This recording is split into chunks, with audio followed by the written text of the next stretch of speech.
Back in October, the ZTE Nubia X arrived with 2 screens, later followed by Vivo Nex Dual Display Edition.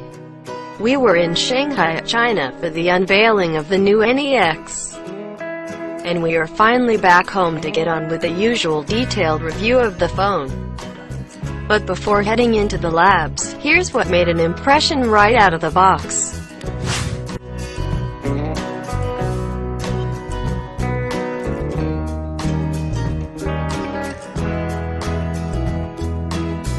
When you think of a dual-display smartphone, the first thing you ask yourself is why? But the NEX Dual Display Edition easily answers the question when you power it.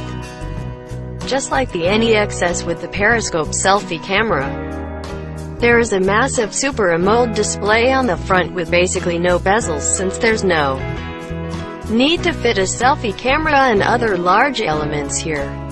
What is more impressive, though, is the impressive performance of the secondary panel. It is also of the AMOLED variety, and while it's somewhat smaller, it can still get a lot of things done if needed. Once you get used with the form factor of the phone, you instinctively use the back screen without giving it a second thought. Once you realize you need to use the camera, you realize it is already in front of you.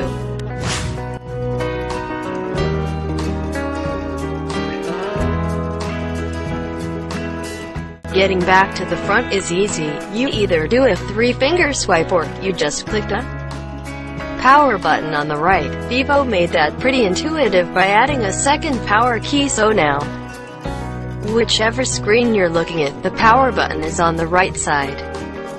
The volume rocker is one, though, on the right side if you're looking at the main 6.4 screen.